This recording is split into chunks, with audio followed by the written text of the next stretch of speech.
Gracias por escuchar los podcasts de Radio Nacional. Acceda a todos los programas en rtv.es/a la carta. Espacio en Blanco. En Radio Nacional de España, con Miguel Blanco. 3 y 6, 2 y 6 en las Islas Canarias, abrimos de nuevo el Espacio en Blanco. Esto es Radio Nacional. Todavía tenemos mucho que contaros. Saludos desde cualquier lugar donde nos escuches, como por ejemplo está haciendo Carlos Ceacero en Montevideo, Ceci Sosa en Buenos Aires, Andrés Sarmiento en Brasil, Valeria Ferreira también en Buenos Aires, Kelayo Díaz en Argentina y Uber Uribe en Japón. Un placer que estéis conectados en la radio online y que desde cualquier parte del mundo estéis en este Espacio en Blanco. También desde Cádiz nos escucha Juan Luis Coma y Eva María García desde Ubrique. Tenemos mucho que contaros en esta segunda hora. En la segunda parte vamos a hablar con el Tesla español y ahora queremos saludar a unos invitados que han venido de sorpresa. Elena Merino, buenas noches, Elena. Hola, buenas noches, Miguel. Seguidora de Margarita Landi. ¿O te gustaría? Me encantaría, desde luego. Es una de las maestras que me han servido a mí de inspiración muchas veces. No me digas que te pones nerviosa ahora para hablar. No, yo siempre hablo con dudas, no sé por qué. Yo también soy muy dubitativo. Escritora en El País de los Horrores, es un programa, una página web que tienes, ¿no? Las dos cosas, es una página web y es un programa, el programa se llama Elena en El País de los Horrores. Sí. Pueden pasar en el estudio haciendo ruido. Salvador Arroca, buenas noches, Salvador. Hola, buenas noches. Pedazo de voz que tienes. ¿Por qué no te dedicas a la radio? Sí, con una mano haciendo cómics y con la otra hablando por la radio, ¿no? Dibujante de Marvel Comics, sí. Marvel Comics. Eres un tipo, parece muy conocido, ¿no? Yo, perdóname, bueno, no leo muchos cómics, no tengo mucho tiempo, ¿no? Ya, bueno, sí, llevo más de 20 años ya haciendo cómics para Marvel y en sus diferentes colecciones he hecho pues, probablemente de las más populares, pues Iron Man, X-Men, Spider-Man, todas esas. Sí. Ahora estoy con Star Wars, también de Marvel. ¿Sí? Ahora, sí. Vale, pues vais a poder ver algunos de sus dibujos tremendos que he visto por ahí. Sí, de lo que he hecho para el libro, que es bastante diferente a lo que habitualmente hago. Hoy habéis venido a presentar un libro que no está todavía terminado. Está escrito, pero no está terminado. Hemos venido. Eso solamente lo podéis hacer vosotros. Una especie del País de los Horrores. Sí, yo creo que sí. Es una cosa rara. Estamos presentando una especie de fantasma que es del porvenir. Sí. Pero bueno, precisamente estos días se está celebrando aquí en Madrid Expo Cómic, que era una oportunidad, yo creo, maravillosa para presentar un nuevo trabajo precisamente de Salvador, que iba a venir por ser quien es. Y bueno, pues es algo un poco diferente lo que ha hecho en este libro, en La piel del asesino, y queríamos, como digo, aprovechar esa oportunidad, pero vamos, tampoco falta tanto para que el libro esté físicamente. Yeah. Ha habido un pequeño desajuste de fechas por que nos hemos metido en Navidad con el tema de los crismas, parece mentira, pero las imprentas no dan abasto. Bien, que la gente siga escribiendo Christmas. Y a mí me hacía mucha ilusión antes, ahora cuando se ha quedado parado el libro ya no tanto, habiendo mail.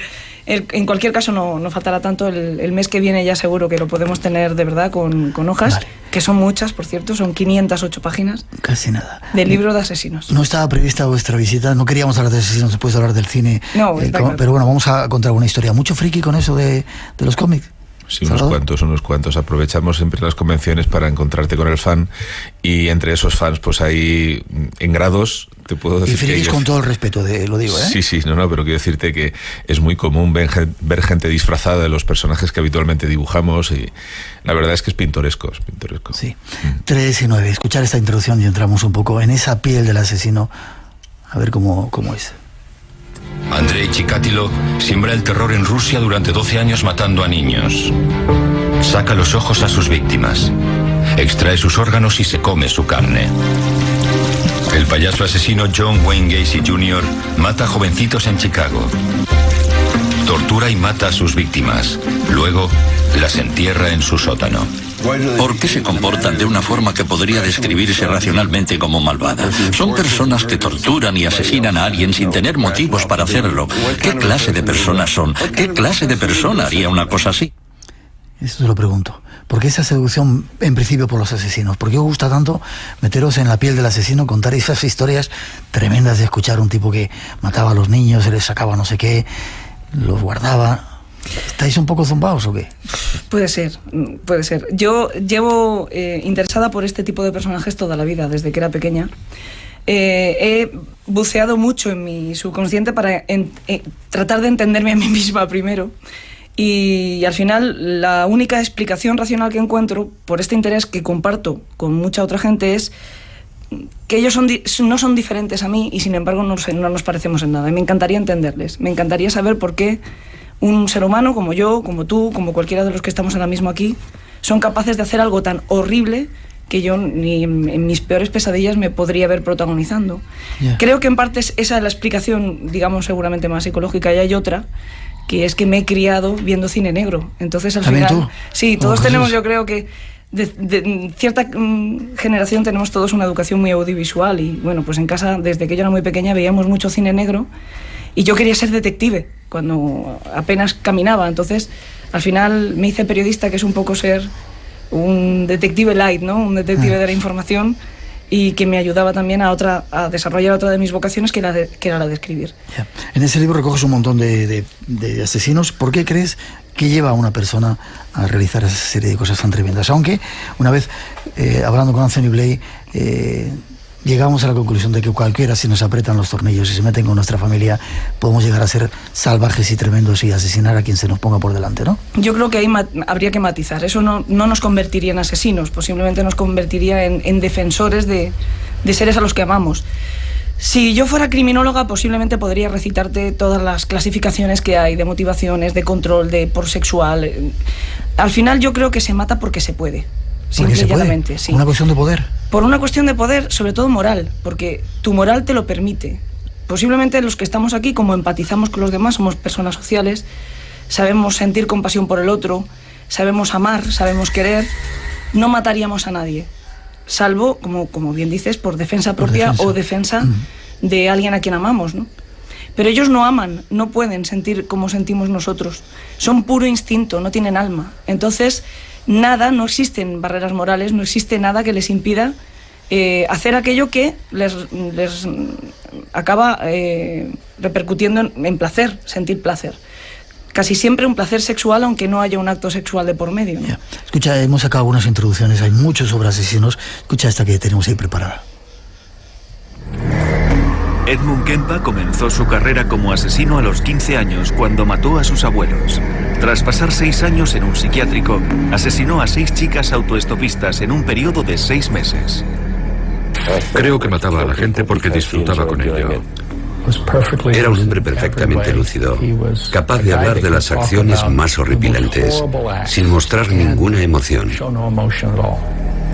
Sus últimas víctimas son su madre y la mejor amiga de esta. Kempa tenía 21 años.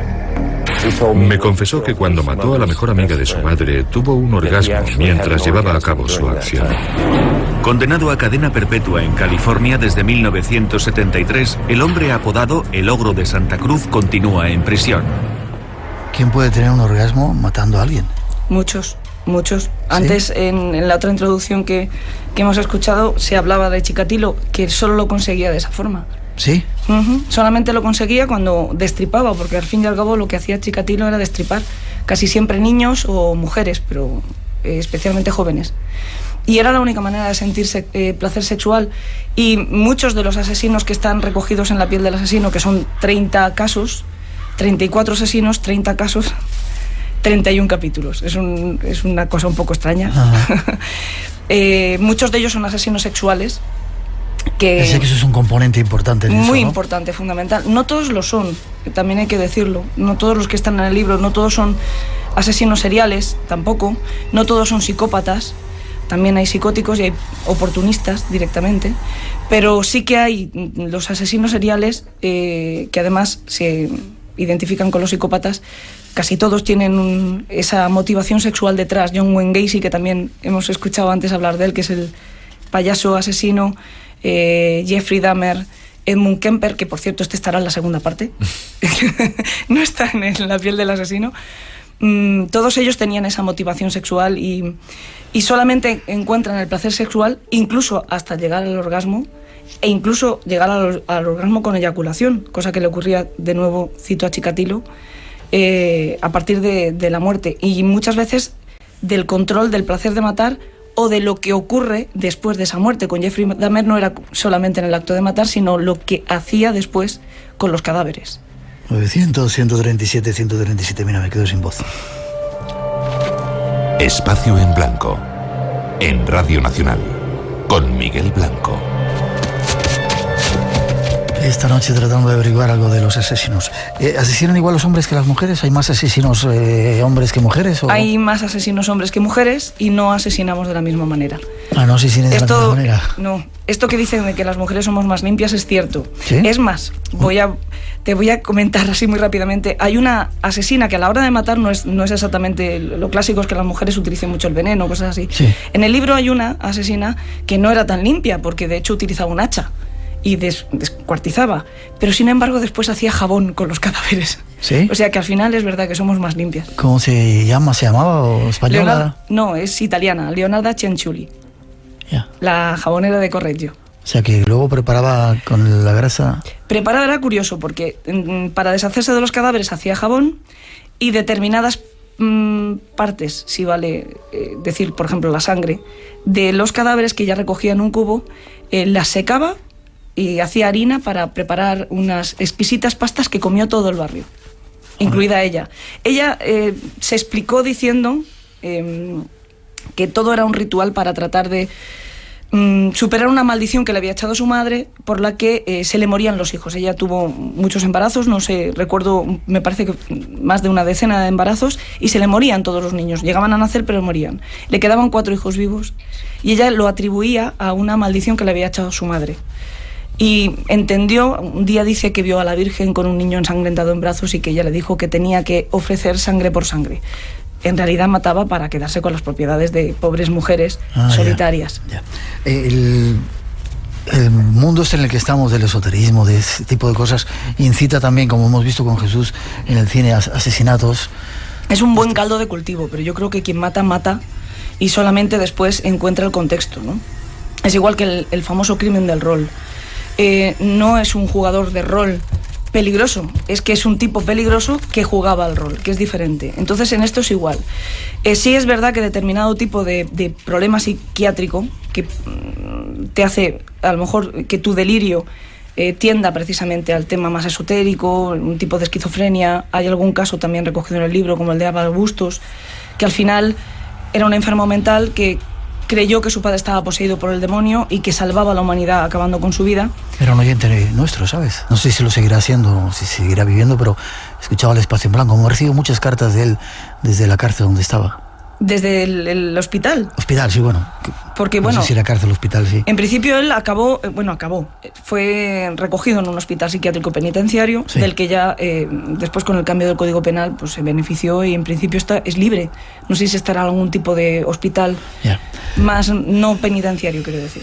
No tenemos mucho tiempo ahí, Elena, y quiero que hable también Salvador. Dime una cosa, el asesino que más te ha llamado la atención. O la mujer, la condesa Báthory, esa que se bañaba en sangre, ¿no? Vaya dibujo que has hecho, colega, con esa condesa, ¿eh? Me parece que nuestra compañera Rosa Rodríguez lo ha puesto en el Face y en el...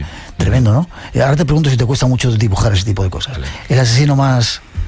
o asesina. Me cuesta mucho elegir, pero siempre digo el mismo, Albert Fish. ¿Quién era ese? Albert Fish, en principio, que se le demostrara solo mató una vez. Mató más, pero que se demostrara solo una vez. A una niña de 10 años. Pero lo peor no es eso. Lo peor es que mató a esta niña, la descuartizó, se la llevó y se la comió.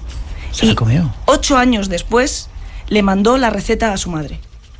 ¿A la madre de la niña? Sí, creo que es imposible imaginar a alguien más perverso que esa persona. ¿Y por qué lo hizo? ¿Por qué le dio? Porque reviven el crimen, tienen que volver una y otra vez. Y o bien se llevan recuerdos, o bien... Y en este caso es que cayó en una trampa que le puso un policía, que dio una noticia falsa diciendo que se iba a cerrar el caso, y él no podía soportarlo porque viven también muchas veces de que su nombre siga en marcha, y entonces decidió reavivar el fuego escribiéndole la carta a la madre. Me parece un acto de una crueldad incluso superior. Es como seguir matando una y otra vez a esa niña 8 años después y ir generando víctimas subsidiarias del crimen principal. ¿Y tú, Salvador, qué sientes cuando estás dibujando cómics, vale, Marvel, Superman y los X-Men, vale, ¿no? Pero a un tipo asesino que le sacas ahí a la condesa Báthory con toda esa sangre que utilizaba, ¿o también te va la marcha a ti? A mí me va la marcha, sí. Sí, lo cierto es que es un registro tan diferente a lo que habitualmente hago en el día a día que es atractivo. Es atractivo porque mi hobby es dibujar, lo que pasa que también es mi trabajo, pero todos los días estoy haciendo pues gente para cómics, entonces en este caso era algo completamente diferente, con un estilo gráfico completamente diferente, porque no pretendíamos que fuera excesivamente realista, porque esto tiene un cierto componente de mal gusto, ¿no? Entonces ¿sí? Las fotos eran muy agresivas, eran un poco tolerables, ¿no? Quizás para mucha gente la sensibilidad podía ser herida, ¿no? Con estas fotos. Entonces hablamos Elena y yo y llegamos a la conclusión de que quizás lo mejor era dramatizarlas también, pero de una manera más abocetada quizás, ¿no? Que es lo que he intentado hacer en el dibujo, un dibujo más sencillo, pero que explicara bien lo que eran capaces de hacer sin que hiriera la sensibilidad de la gente. ¿Y de los que has dibujado, quién te ha llamado la atención como tipo siniestro? Pues es que todos tienen su aquel. Todos tienen su aquel, porque no hay dos que realmente repitan el modo de operar, ¿no? O sea, pues no sé, tenemos asesinos de ácido, asesinos de gays que asesinan, gente que come niños, todos tienen su cosa, ¿no? Pero quizás uno de los que más me sorprenden es precisamente Ed Gein, porque se ha hecho películas con su biografía, y en el fondo me parece que era el tonto el pueblo, o sea, que como mítico no es un tío mítico, es un tío que podía ser perfectamente una persona absolutamente dominado por una madre, como en Psicosis, ¿no? Pero que él como persona era un pobre desgraciado, eso seguro, ¿no? ¿Y qué hizo una prenda? Pues mató a un par de mujeres, pretendía hacer un traje y tenía relaciones sexuales con cadáveres. Lo más llamativo que hacía era artesanía con cadáveres que robaba de los cementerios. Tenía toda una colección de sillas tapizadas, se hizo un traje de mujer. ¿Con piel humana? ¿O? Sí, el asesino Buffalo Bill de El silencio de los corderos, que se está cosiendo un traje con piel femenina, está inspirado en él, porque lo estaba haciendo a partir de cadáveres que él seguía las esquelas de los periódicos para que estuvieran frescos los cadáveres, y buscaba siempre mujeres que le recordaran a su madre. Y luego llegó a matar 2 veces, pero fundamentalmente, sobre todo, robó cadáveres y se hacía cuencos con los cráneos, tenía decorada toda la cama con vaginas, tenía un cinturón de pezones, en fin, artesanías.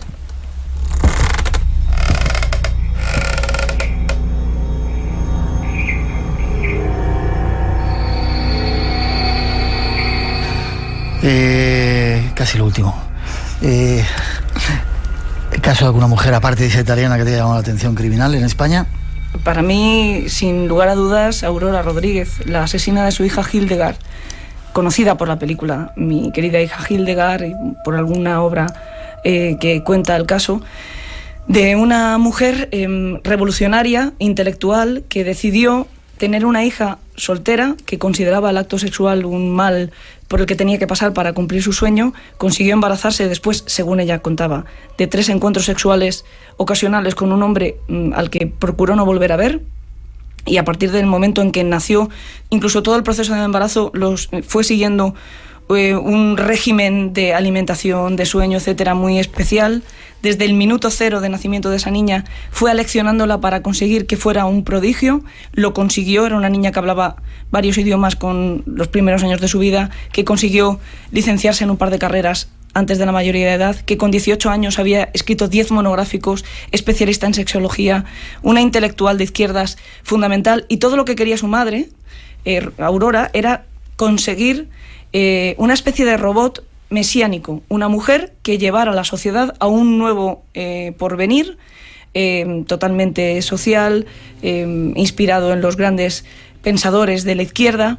Y cuando esta niña, o esta chica ya cumpliendo los 18 años, por primera vez parece que sintió algo por otro chico, por un chico al que conoció de su quinta, o eso imaginó su madre, decidió que era una vulgar mujer, era muy misógina, por cierto, y que había fallado en su proyecto, y la mató de 4 tiros. Y la mató, y ella se justificaba diciendo que, igual que el escultor, que ve que cuando está tallando una pieza de mármol se equivoca y ya no vale, y simplemente rompe con un martillo, ella era su obra y podía perfectamente deshacerse de ella porque ya no era útil, y la mató. La mató porque era mía, ¿no? Exacto.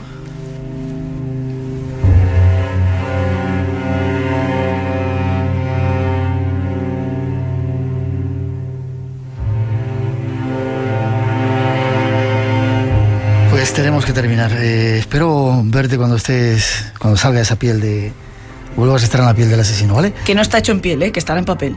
el libro, digo. Eso espero. ¿Forma de contacto contigo?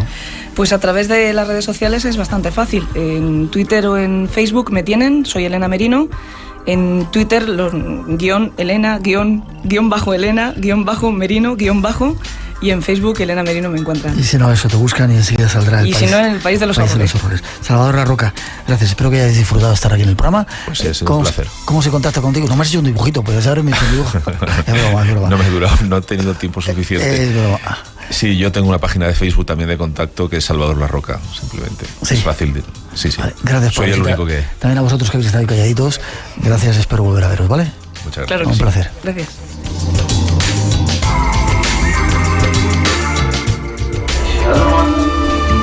El sueño de un árabe es desayunar en El Cairo, comer en Jerusalén y cenar en Damasco. Aquí soñamos con que recorras con nosotros el apasionante viaje que cada día emprendemos en Radio Nacional para ti.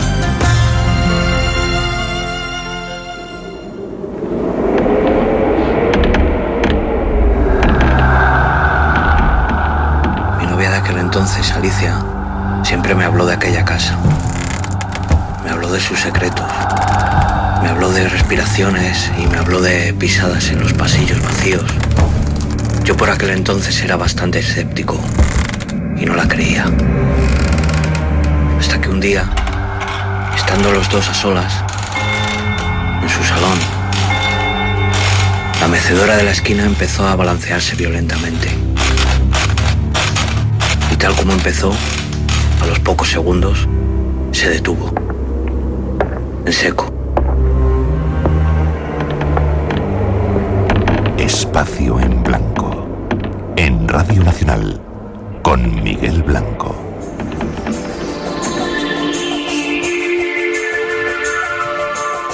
Tres y 28, 2 y 28 en las Islas Canarias. Esa historia es una historia real. Si habéis vivido algún tipo de experiencia, mandarla, que aquí en el Espacio en Blanco la pondremos. Y ahora, la semana pasada hablamos del Tesla, una personaje que llamamos el Tesla español. Escuchar lo que nos cuenta.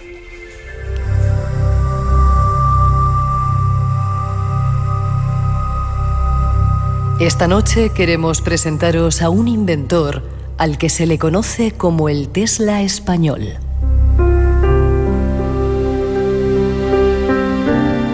Su nombre es Marcos Pinel, un científico de origen jienense. Marcos Pinel fue propuesto en 1980 para Premio Nobel de Física. El 17 de enero de 1974 había patentado el generador magnético de fuerza, GM, un sistema que, según la patente, es capaz de convertir las fuerzas magnéticas naturales en energía eléctrica o mecánica. Pinel desarrolló un prototipo que contrarresta la fuerza de la gravedad, logrando que el aparato se elevara en el aire.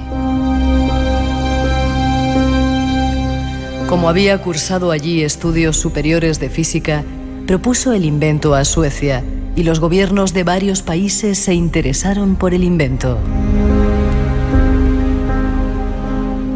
Pinel desarrolló un prototipo que venció incluso la gravedad, logrando que volara.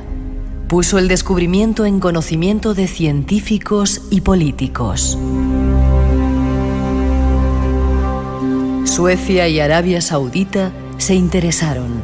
También los militares y los servicios de inteligencia trataron de profundizar en el invento. La Marina Española experimentó con el GM en Madrid, pero al no seguir los consejos de Pinel, el generador fue forzado y parte del laboratorio desapareció, incluidos los militares que lo manipulaban.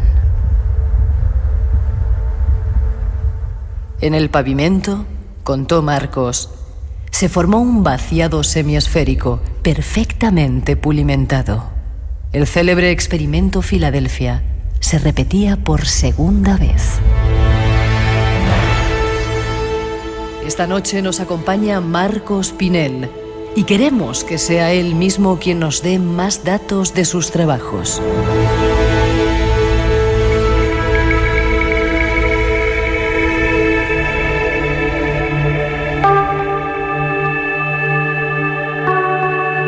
España es un país que está lleno de grandes inventores y tenemos al Tesla aquí y no nos damos cuenta. David Martín, buenas noches. Buenas noches, Miguel.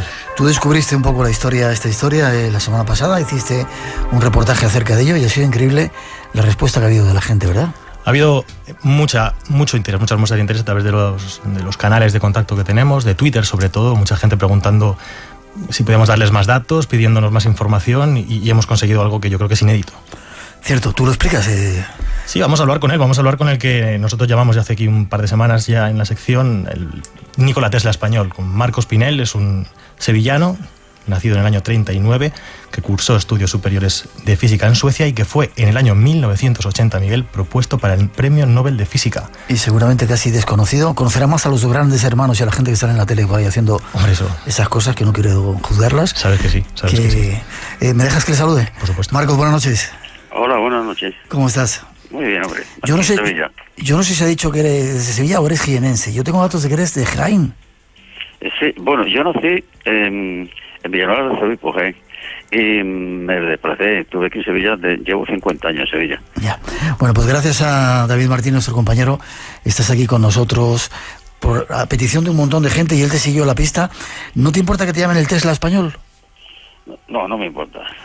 Bueno, ¿cómo podías definir el invento que tienes y que de alguna manera sigues luchando todavía por él? ¿Cómo se llama? Bueno, yo lo llamo generador magnético o turbina magnética, ¿no? Y es un aparato que funciona a través de campos electromagnéticos o campos magnéticos puros, porque hay dos versiones, los cuales aprovechamos movimiento y creamos energía. ¿Así de fácil? Sí, así de fácil, aparentemente. Luego se complica un poco más la cosa con el material que hay que utilizar, los problemas tecnológicos que hay muchísimos, porque no existe nada en el mercado, en fin, todas esas cosas, ¿no? Vale, vamos por partes y trata de explicarlo para gente absolutamente ignorante como soy yo, que no entendemos mucho de todo esto, ¿vale? Venga, vamos. Defínemelo un poquito mejor, es decir, ¿cuándo empezaste a construir este aparato? ¿Cómo te diste cuenta de qué podía ser? ¿Hace muchos años? Pues sí, hace muchísimo tiempo. Allá sobre la década de los 60 me vino la idea, porque yo siempre he estado muy preocupado con el tema del comportamiento de los campos magnéticos, porque cuando estudiábamos se decía que iban de polo norte a polo sur, pero la realidad es que había un fenómeno que nadie supo explicarme a mí que se producía. Mi profesor incluso me decía: Marco, si quieres aprobar, déjate de cuentos, sigue y investiga por tu cuenta si puedes, pero yo no te puedo decir nada. Y eso siempre me preocupó a mí, hasta que descubrí lo que era.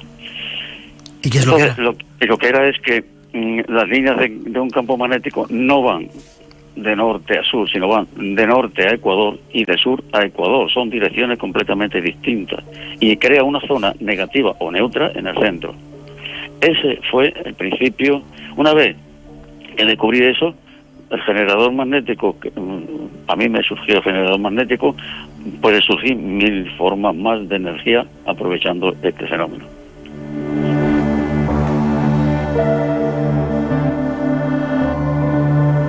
A veces los grandes inventos, ¿verdad, Marcos?, están basados en eso, en hechos tan aparentemente pequeñitos como estos, ¿no?, de los cuales nadie se ha dado cuenta. Sí, mira, hay una cosa muy clara, yo siempre lo tengo claro.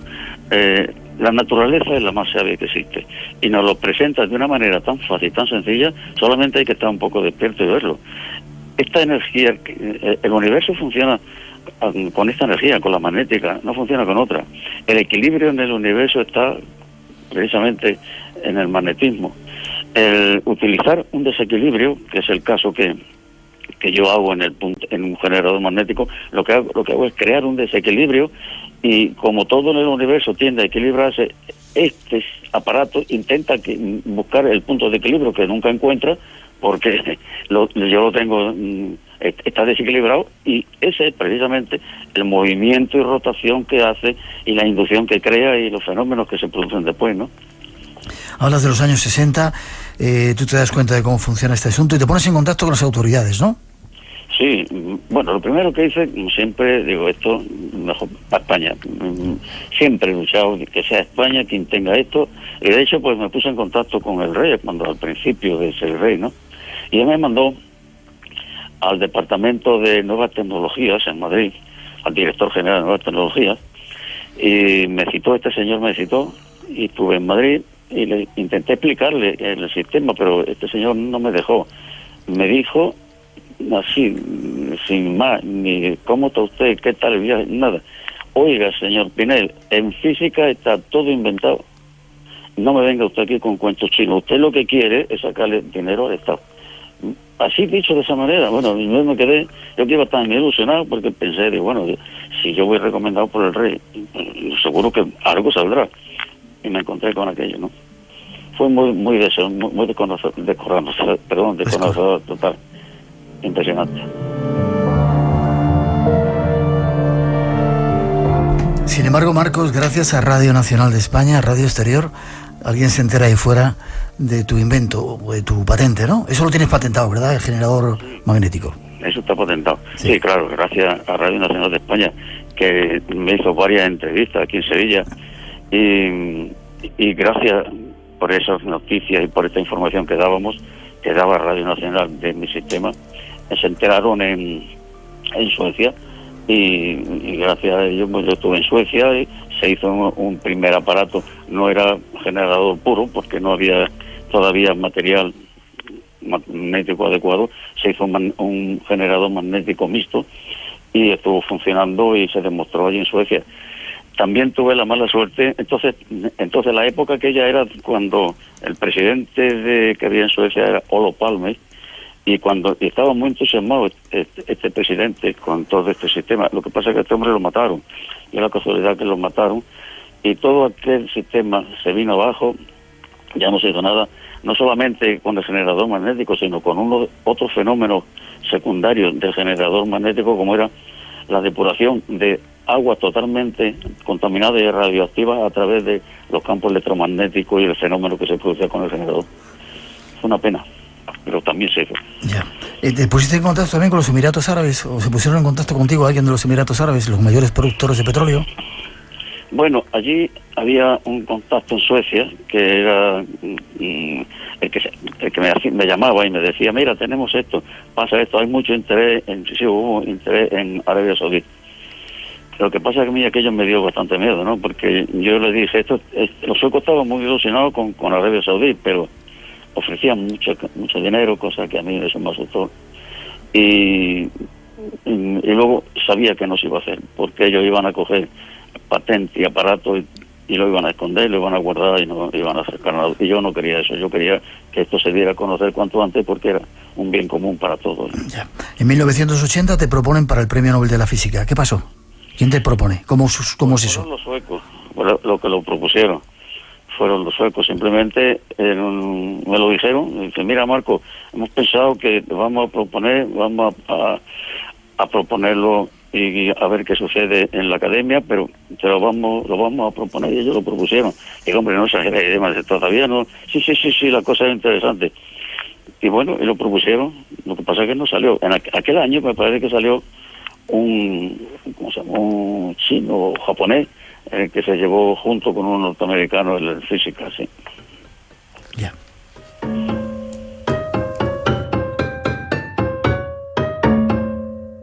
Dime un poco, Marcos, ¿qué aplicaciones podría tener prácticas ese generador? Es decir, ¿sería como la máquina de Tesla, podría dar electricidad de forma indefinida y gratuita o lo más barata posible?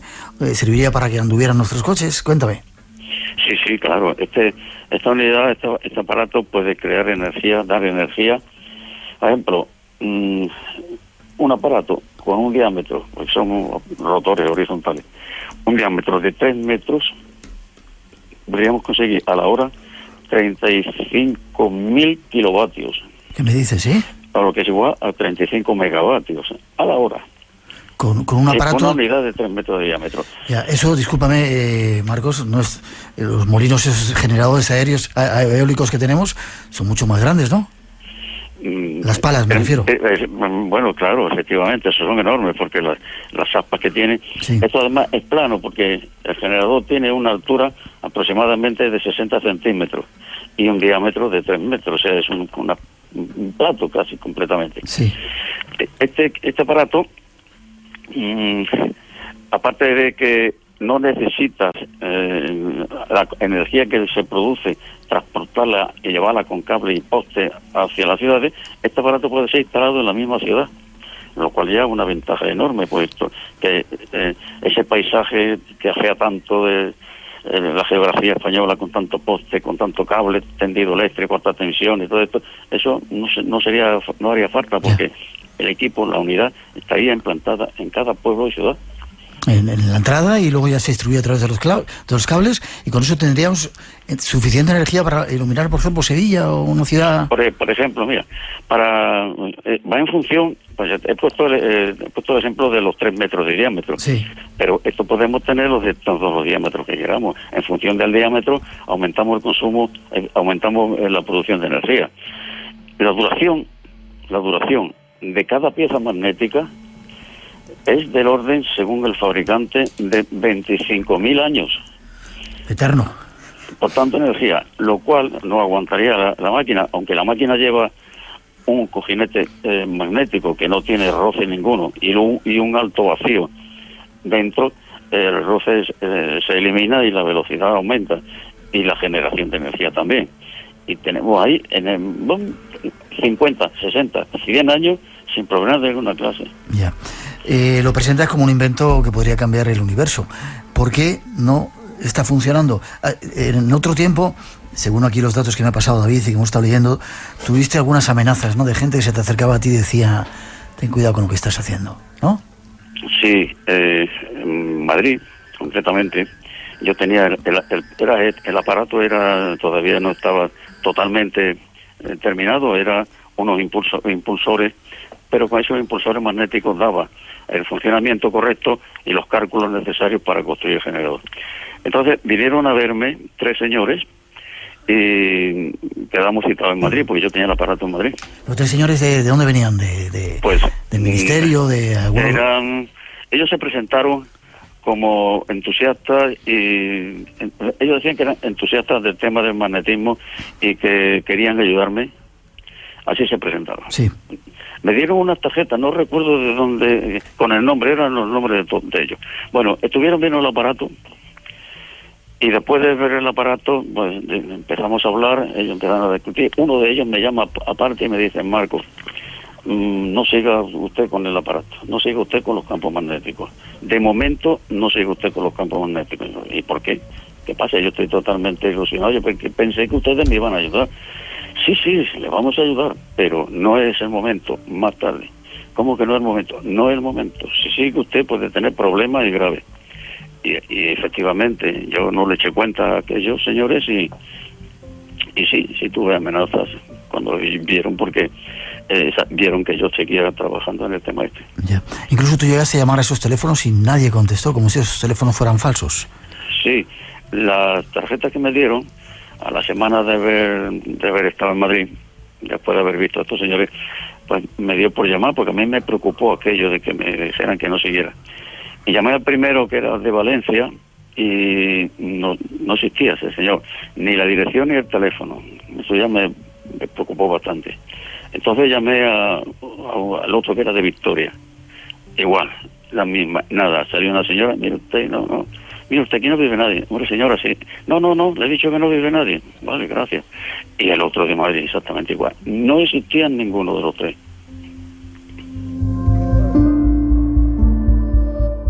La leyenda continúa. Espacio en Blanco, con Miguel Blanco, en Radio Nacional. Y esta noche con nuestro compañero David Martín, hablando una exclusiva absoluta con Marcos Pinel, el Tesla español.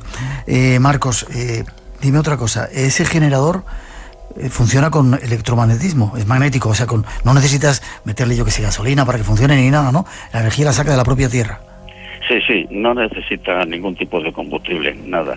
Es lo que decía antes, no sé si me he explicado bien, es crear un punto de desequilibrio en una zona determinada en el campo magnético, y entonces el propio campo magnético, o el imán en este caso, que es el que debe de estar funcionando, busca y su punto de equilibrio, su zona de reposo, que no lo encuentra, porque cuando va a llegar a ese punto se encuentra otro mucho más potente que lo arrastra, y así sucesivamente. Nunca encuentra su punto de equilibrio. Si lo encontrara, se pararía, evidentemente. Claro. Y eso es lo que produce la energía, que luego se transforma en energía eléctrica. Es el que produce la energía, porque esta es la fuerza que tiene. Otra cosa importante: cada centímetro cúbico de este material de neodimio, lo voy a decir, el sistema, los nuevos imanes que hay, de neodimio, cada centímetro cúbico tiene una fuerza de 15 kilos. La pieza más pequeña que lleva el generador magnético de 3 metros, la pieza más pequeña, tiene un desarrollo de 1,5 metros y tiene un cubicaje de 1.500.000 centímetros cúbicos. Si eso se multiplica por los kilos de fuerza de 1 centímetro cúbico, imagínate la fuerza de empuje que tiene una sola pieza. Ya. No tenemos mucho más tiempo, pero quiero que me cuentes todavía 2 historietas más. Tenemos aquí datos de que la Marina, en Madrid, tuviste con ella y hiciste una especie de experimento, como el experimento Filadelfia, supongo lo sabes, ¿te acuerdas? Sí. ¿Eso es cierto o son leyendas urbanas y la Marina no...? Bueno, eso, sí, efectivamente en la Marina se hizo experimento, y mi aparato, aquel impulsor, antes de ir a Suecia, yo lo llevé a Madrid y lo dejé allí. Primero estuve una semana hablando y explicando el tema allí, que había muchos militares, un capitán de navío, un coronel y tal. Y a la semana yo me vine y dejé el aparato. Y un coronel de allí, cada semana, venía y me decía los trabajos, cómo iba lo que estaban haciendo. Y un buen día llega y me dice: Marcos, si tu aparato aumentamos la velocidad, en vez de 1.200 revoluciones la ponemos a 12.000 o a 15.000, ¿qué puede pasar? Digo, por lo más seguro te lo reviente y lo hagáis polvo. Dice, pero nada más, digo, si no se rompe, lo único que puede pasar es que a esa velocidad el campo que genera ionice alrededor, y veáis una especie de color azul, un azul muy suave, que es una ionización que forma alrededor del aparato. Pero ya está, nada más. Y nada, digo, no, o eso o que lo hagáis polvo, porque se reviente por la fuerza centrífuga, y en el rotor no está calculado para esa velocidad y se puede romper. Eso fue lo que me dijeron. Yo ya no sé nada más. Después se ha dicho que si desaparecieron la gente. No, allí no desapareció nadie.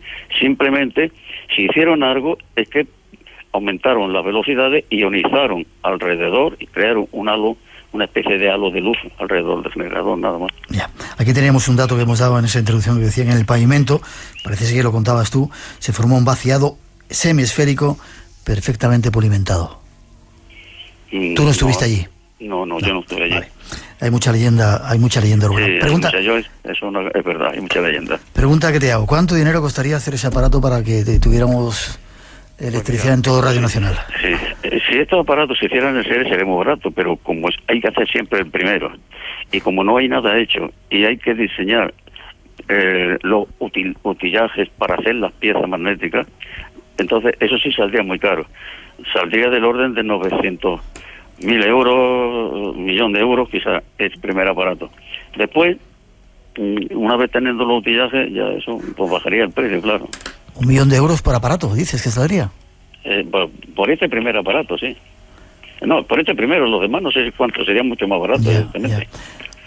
Déjame que pongamos una pequeña entrevista que te hicieron, lo pasó la agencia EFE, nuestros compañeros. Sí. Hablabas tú contando algunas aplicaciones, porque quiero que me cuentes para qué más podría servir estos estudios que tú has hecho. Escucha. ¿Se imagina aprovechar la energía que producen los autos al circular? Es lo que propone el científico Marcos Pinel, que ha creado un sistema que permite acumular la energía cinética que generan los carros en sus desplazamientos para después utilizarla, por ejemplo, en el alumbrado público. Es una consecuencia de un descubrimiento que yo hice, que es la orientación de líneas de los campos. El invento consiste en una placa alojada en la carretera que se balancea cuando el auto pasa sobre ella sin que éste lo note. El movimiento hace que, a través de un vibrador, la placa mueva el núcleo de la estructura que oscila dentro de una bobina que genera la corriente eléctrica.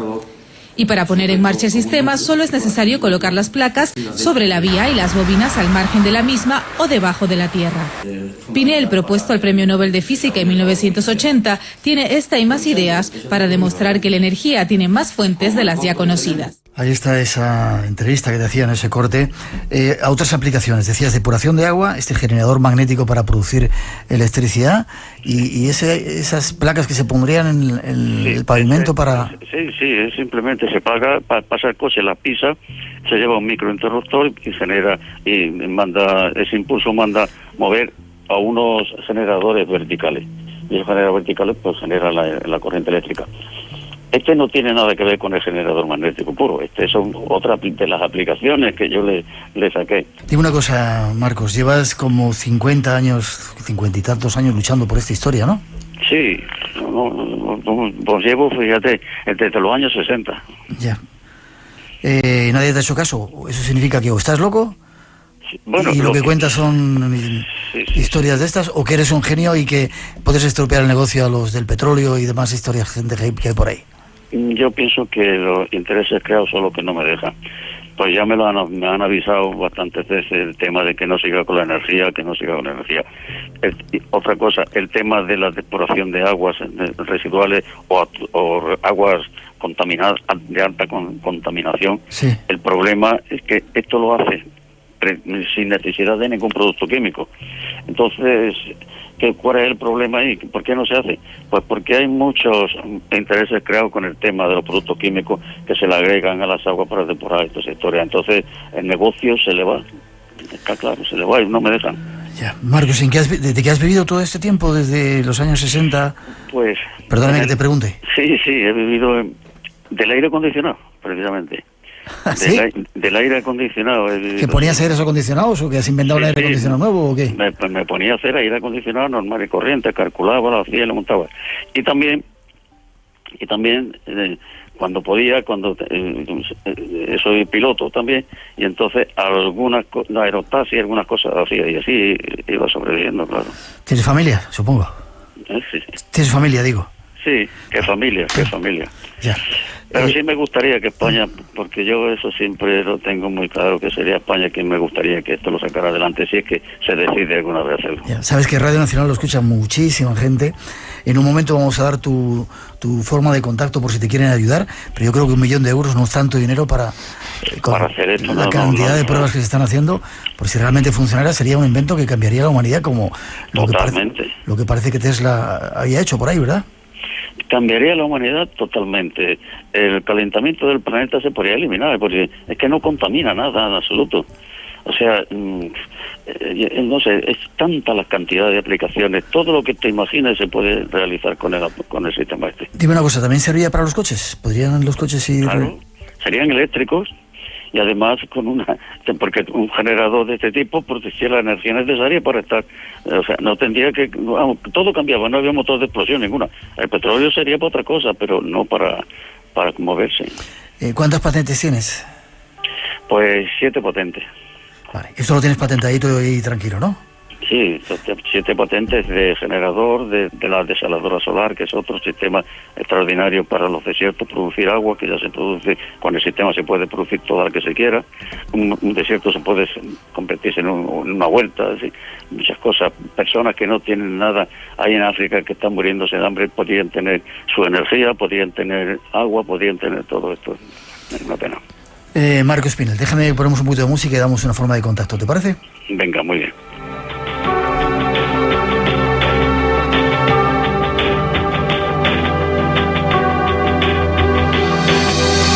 Marcos Pinel Jiménez, el Tesla que ha bautizado David Martín, el Tesla español con ese generador magnético que podría cambiar, de ser cierto que funcione, que ojalá, yo me lo creo, podría cambiar a las bases de la civilización en la que estamos. Forma de contacto contigo, si alguien que te quiere ayudar, no sé si quieres decirle algo. David, ¿hacemos un crowdfunding? ¿Cómo se llaman esos? ¿Un crowdfunding? Sí, ponemos un euro cada uno, o 10 euros y te lo pasamos, Marcos, y hacemos un aparato de esos. Sí. No estaría mal. No estaría mal. Forma de contacto contigo, Marcos. Bueno, pues yo tengo un correo electrónico. Sí, dínoslo, si queréis conectar. Espera, que digo una cosa. Creo que lo tenéis por ahí, el correo mío electrónico. Lo tienes que decir tú a los oyentes. Espera que les digo una cosa. A ver, toda esa gente que anda por ahí buscando negocios, tanto en España como fuera, pero que se quede en España, apuntar la dirección de este señor, que igual nos da una sorpresa. Dime. Lo deletreo porque puede haber confusión. Vale. M de May, ¿sí? A de Alfa, R de Romeo, ¿sí? P de Papa, I de India, N de Novembre, E de Eco, 29 @hotmail.com. Marpine 29 @hotmail.com. Marcos, espero que hayas estado a gusto con nosotros. Ahí está el lanzamiento. Ojalá Radio Nacional te sirva de nuevo para que haya alguien que se interese por todo esto y se pueda poner en marcha. Pues muchas gracias a Radio Nacional como siempre y un abrazo para todos. Y si nos toca la lotería este año, de verdad, y ponemos ese dinero ahí para que hagas el aparato y... ¿Vale? Venga. Fuerte abrazo, feliz Navidad. Igualmente, feliz Navidad, mucha suerte. Hasta pronto.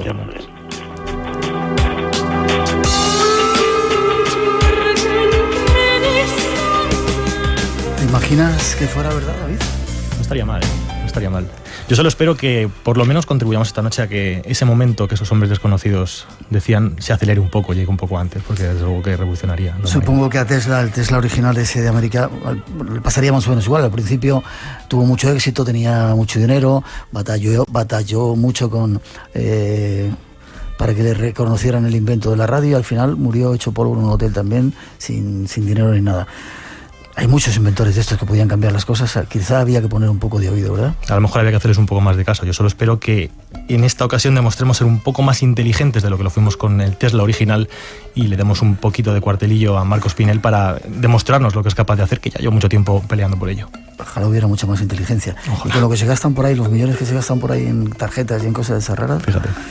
Marpine 29 @hotmail.com. Gracias, David. Gracias a ti. Seguimos indagando estos temas que te gusta investigar. Seguimos trabajando. Sacados adelante. Feliz Navidad, feliz año si no te veo. Igualmente. ¿Forma de contacto? En Twitter, @DavidMartinMG. Vale, y si no, estamos en el otro Twitter que tenemos. Y luego estamos también en eBlanco Radio. Gracias. Así que ahí estamos todos. Adiós.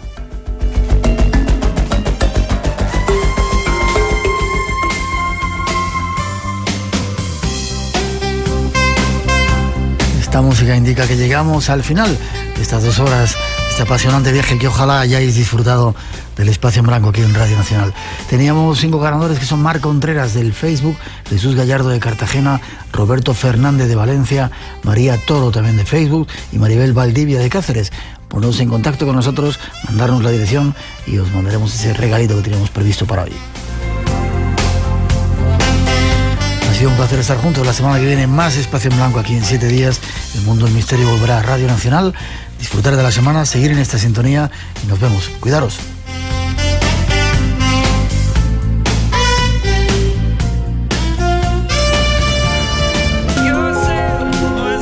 El Espacio en Blanco se cierra por hoy. Gracias a todos por acompañarnos. En 7 días más misterios aquí en Radio Nacional. Para todos, feliz semana.